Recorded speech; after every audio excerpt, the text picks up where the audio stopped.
말씀 보시겠습니다. 오늘 함께 보실 말씀 신명기 2장 1절에서 25절까지 말씀입니다.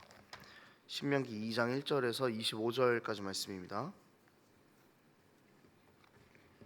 신명기 2장 1절에서 25절까지 말씀입니다. 한 절씩 교독하겠습니다. 우리가 방향을 돌려 여호와께서 내게 명령하신 대로 홍해길로 광야에 들어가서 여러 날 동안 세일산을 두루 다녔더니 내게 말씀하여 이르시되 너희가 이 산을 두루 다닌 지 오래니 돌이켜 북으로 나아가라. 너는 또 백성에게 명령하여 이르기를 너희는 세일에 거주하는 너희 동족 에서의 자손이 사는 지역으로 지날진대 그들이 너희를 두려워하리니 너희는 스스로 깊이 삼가고 그들과 다투지 말라. 그들의 땅은 한 발자국도 너희에게 주지 아니하리니 이는 내가 세일산을 에서에게 기업으로 주었음이라. 그들에게서 양식을 사서 두었고 돈으로 그들에게서 물을 사서 마시라. 내 하나님 여호와께서 내가 하는 모든 일에 내게 복을 주시고 내가 이 큰 광야에 두루 다님을 알고 내 하나님 여호와께서 이 40년 동안을 너와 함께 하셨으므로 내게 부족함이 없었느니라 하시기로. 우리 동족에서의 자손을 떠나서 아라바를 지나며 엘랏과 에시온 게벨 곁으로 지나 행진하고 돌이켜 모압 광야 길로 지날 때에 여호와께서 내게 이르시되 모압을 괴롭히지 말라. 그와 싸우지도 말라. 그 땅을 내가 내게 기업으로 주지 아니하리니 이는 내가 롯 자손에게 아르를 기업으로 주었음이라. 아낙 족속같이 많고 그들이 아낙 족속과 같이 르바임이라 불렀으나 모압 사람은 그들을 에밈이라 불렀으며 거주하였는데 에서의 자손이 그들을 멸하고 그 땅에 거주하였으니 이스라엘이 여호와께서 주신 기업의 땅에서 행한 것과 같았느니라. 이제 너희는 일어나서 세렛 시내를 건너가라 하시기로 우리가 세렛 시내를 건넜으니 가데스 바네아에서 떠나 세렛 시내를 건너기까지 38년 동안이라. 이때에는 그 시대의 모든 군인들이 여호와께서 그들에게 맹세하신 대로 진영 중에서 다 여호와께서 손으로 그들을 치사 진영 중에서 멸하신 고로 마침내는 다 멸망되었느니라. 백성 중에서 멸망한 후에 여호와께서 내게 말씀하여 이르시되 네가 오늘 모압 변경 아르를 지나리니 암몬 족속에게 가까이 이르거든 그들을 괴롭히지 말고 그들과 다투지도 말라. 암몬 족속의 땅은 내가 네게 기업으로 주지 아니하리니 이는 내가 그것을 롯 자손에게 기업으로 주었습니다. 이것도 르바임의 땅이라 하였나니 전에 르바임이 거기 거주하였으며 암몬 족속은 그들을 삼순밈이라 일컬었으며 키가 컸으나 여호와께서 암몬 족속 앞에서 그들을 멸하셨으므로 암몬 족속이 대신하여 그 땅에 거주하였으니 마치 세일에 거주한 에서 자손 앞에 호리 사람을 멸하신 것 같으니 그들이 호리 사람을 쫓아내고 대신하여 오늘까지 거기에 거주하였으며 갑돌에서 나온 갑돌 사람이 가사까지 각 촌에 거주하는 아위 사람을 멸하고 그들을 대신하여 거기에 거주하였느니라. 너희는 일어나 행진하여 아르논 골짜기를 건너라. 내가 헬스본 왕 아모리 사람 시온과 그의 땅을 내 손에 넘겼은즉 이제 더불어 싸워서 그 땅을 차지하라. 오늘부터 내가 천하 만민이 너를 무서워하며 너를 두려워하게 하리니 그들이 네 명성을 듣고 떨며 너로 말미암아 근심하리라 하셨느니라. 아멘. 오늘 보면은 이스라엘이 광야로 나가는 그 장면을 회상하고 있습니다. 이스라엘은 광야로 들어간 상태로서 이 광야를 지나면서 우리가 알고 있는 많은 에피소드들이 광야 안에서 일어나고 있습니다. 신명기를 볼 때 우리가 조금 확실하게 좀 짚고 넘어가야 할 지점이 있습니다. 어떤 것이냐면은 약속의 땅을 들어가기 직전에 있는 그러니까 새로운 이스라엘 백성이 과거 조상들의 이야기를 듣고 있다는 것입니다. 그러니까 첫 시간에도 담임 목사님께서 이야기해 주신 부분인데요. 만약에 내가 과거의 일을 듣는다면은 반면 교사로서 이 교훈이 우리에게 주어지는 것이죠. 그래서 이런 뉘앙스도 있을 것 같아요. 모세가 이야기할 때 너희의 조상들은 이전에 실패했었으니까 너희는 이 실패를 거울 삼아서 약속의 땅에 들어간다면은 실패하지를 말아라. 이렇게 모세가 첫 번째로 이렇게 교훈을 주는 것이고요. 두 번째로는 하나님께서 과거에 이렇게 불순종했던 너희의 조상들도 이끌어서 살려내셨기에 너희가 그분을 의지하고 그분을 믿는 이유가 타당하다라는 또 이런 이유가 될 것 같습니다. 그래서 이런 기점을 가지고 신명기를 좀 우리가 계속해서 늘 적용을 해 나가야 하는 것입니다. 본문에서는 이스라엘 백성들이 광야를 지나는 과정 가운데에서 만나게 될 세 족속을 언급하고 있습니다. 먼저는 이 세일산에 거주하는 에돔 족속의 이야기가 나옵니다. 에돔은 이스라엘의 조상인 야곱의 형 에서의 후손들입니다. 그리고 하나님께서는 이 세일산의 기업을 모두 다 에돔에게 주었기 때문에 하나님께서는 이제 그 땅을 너희가 다투지 말고 지나가라라고 이렇게 이야기를 하십니다. 그 다음은 모압 지역입니다. 하나님께서는 이 모압 땅을 지날 때에도 이들을 괴롭히거나 싸우지 말라라고 그렇게 또 이야기하십니다. 이 지역은 이전에 하나님께서 아브라함의 조카 롯의 자손들에게 약속하신 땅이었기 때문입니다. 원래 이 모압 지역은 아낙 자손만큼 강하고 키가 큰 에밈 사람들이 살고 있었는데요, 롯의 자손들이 이들과 전쟁을 해서 얻어낸 땅입니다. 그리고 마지막으로 암몬 지역인데요, 여기도 롯의 자손들이 살고 있었는데 하나님께서는 또 같은 패턴입니다. 암몬 지역도 내가 이들에게 기업으로 주었기 때문에 너희가 싸우지 말고 지나가라라고 똑같이 그렇게 이야기를 하고 계십니다. 역시 암몬도 그곳에 살고 있던 크고 강한 민족과의 싸움에서 승리하여서 그 땅을 차지했고요. 또 세일산에 살고 있는 에돔 족속도 역시 그 땅에 있는 민족들을 몰아내고 거기에 살았다라는 구절이 또 나오고 있습니다. 각 민족이 지금 이스라엘이 지나가는 길에 살게 되었을 때 공통점은요, 하나님께서 각 땅을 각 민족에게 주셔서 차지하게 하셨다는 것입니다. 공통점이 이렇게 나오죠. 이 본문 가운데에서 하나님께서 주시는 우리가 교훈들을 좀 살펴볼 수 있습니다. 앞에서도 이야기했지만 이 교훈은 철저하게 신세대의 입장에서 생각해야 되는 것입니다. 그러니까 지금 신세대는 약속의 땅으로 들어가야 하는 상황인 거죠. 이 상황 가운데 있는 신세대가 이 과거 조상들의 이야기를 들으면 이제 어떤 생각을 하겠습니까? 어떤 교훈을 얻겠습니까? 저는 위로와 확신이었다는 생각을 합니다. 과거의 조상들이 지나왔던 이 본문들의 땅들을 차지하고 있는 민족들을 보면은 하나같이 하나님이 선택하신 민족들은 아니죠. 그러니까 이방 민족들이지 않습니까? 근데 이방 민족들임에도 불구하고 이들은 땅을 가질 수 있었습니다. 각자 자기 기업을 하나님께서 주셨습니다. 각자 자신들이 소유하게 된 땅에서 살게 되었습니다. 그러니까 어떻게 이 이방 민족들이 자신의 땅에서 살게 되었냐는 겁니다. 어떻게 기업을 얻게 되었냐는 거죠. 그러니까 본문 안에서는 이 이방 민족들이 강해서라고 이야기하지 않습니다.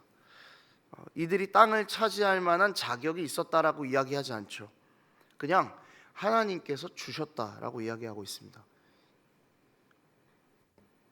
우리가 약속의 땅을 앞에 두고 있는 이스라엘의 신세대라고 생각해 보십시오. 그리고 과거에 이 이야기를 들었다고 생각해 보십시오. 여러분 어떤 생각이 들겠습니까? 하나님께서 이방 민족들에게도 땅을 주셨습니다. 이방 민족들도 각자 자기 기업을 다 가지고 있습니다.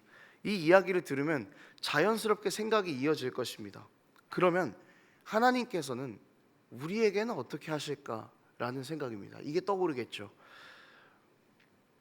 선택받은 민족이라고 말하는 이스라엘 백성의 처지는요, 광야를 떠돌아다니다가 이제 약속의 땅을 들어가야 하는 상황에 있습니다. 이 상황에서 이방 족속도 붙드시는 하나님의 이야기를 들었다라고 하면은 이스라엘 백성들 가운데 확신이 드는 겁니다. 하나님이 우리를 책임지시겠구나라는 그 확신이 드는 거죠. 이제 이스라엘 백성이 요단을 건너서 약속의 땅으로 들어가면은 이스라엘이 이제 그 땅을 어떻게 차지해야 됩니까? 그러니까 오늘 본문 안에 나오는 이방 민족들이 땅을 차지했던 것과 똑같은 방식인 겁니다. 이 이방 민족들이 그 땅에 살고 있던 민족들을 몰아내고 자신들의 그 기업에 거주하지 않았습니까? 그러니까 전쟁인 겁니다. 전쟁. 그리고 요단을 건너서 약속의 땅을 정복하는 과정을 그린 게 바로 여호수아 말씀이죠. 에돔도 모압도 암몬도 원래 그 땅에 살고 있던 민족들을 몰아냈습니다.